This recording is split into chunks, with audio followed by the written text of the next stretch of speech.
नमस्कार। आज हम एक बहुत ही दिलचस्प कहानी पर बात करने वाले हैं। ये कहानी जुड़ती है महाभारत के एक महान योद्धा बर्बरीक और कलयुग के एक अत्यंत पूज्य देवता खाटू श्याम जी से। जी हाँ, ये कहानी वाकई बहुत अनोखी है।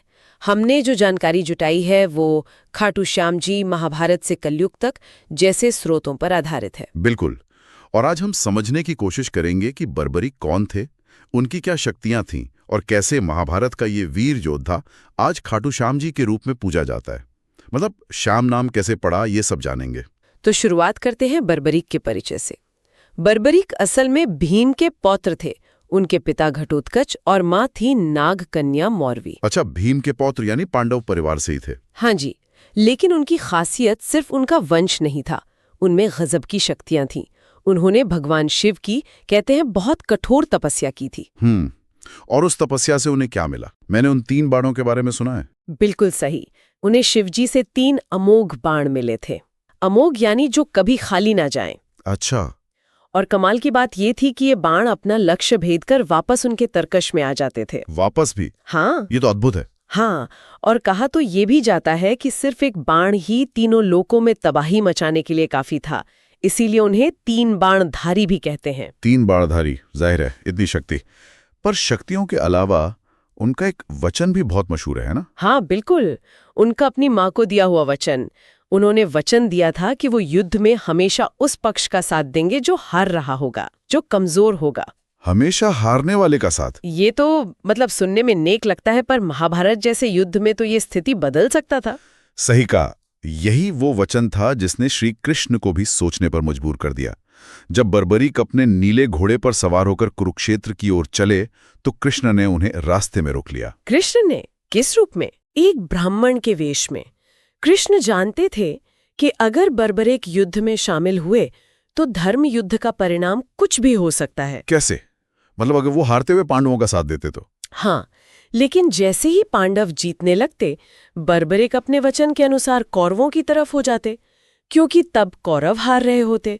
ये सिलसिला चलता रहता और युद्ध कभी खत्म ही नहीं होता। ओह, ये तो बड़ी जटिल स्थिति हो जाती। तो कृष्ण ने क्या किया? कृष्ण ने ब्राह्मण के रूप में पहले तो बर्बरीक की शक्ति की परीक्षा ली। पास में एक पीपल का पेड़ था। कृष्ण ने कहा, क्या तुम एक बाण से इस पेड़ के सारे पत्ते भेद सकते हो? और बर्बरीक ने मान ली चुनौती? हाँ, उन्होंने बाण चलाया और कहते हैं कि एक ही बाण से पेड़ के सारे पत्ते भिंद गए। एक पत्ता कृष्ण ने चालाकी से अपने पैर के नीचे दबा लिया था। अच्छा। पर बाण उस पत्ते को भी भेदने के लिए कृष्ण के पैर के पास आकर रुक गया। अरे वाह, मतलब शक्ति तो सच में अजेय थी। बिल्कुल। कृष्ण समझ गए कि इन्हें युद्ध से रोकना ही होगा। तब उन्होंने ब्राह्मण के रूप में ही बर्बरीक से एक दान मांगा। दान? का दान मांगा? उन्होंने कहा कि युद्ध की सफलता के लिए उन्हें किसी वीर क्षत्रिय के शीश का दान चाहिए। और उस समय बर्बरीक से ज्यादा वीर कौन था? ओह, सबसे वीर क्षत्रिय का शीश। और बर्बरीक मान गए? बर्बरीक समझ गए थे कि ये ब्राह्मण कोई साधारण व्यक्ति नहीं है।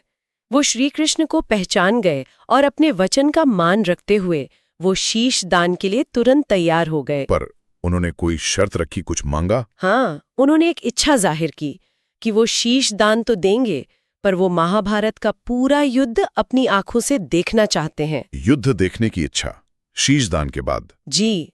श्री कृष्ण उनकी वीरता और इस त्याग से बहुत प्रभावित हुए।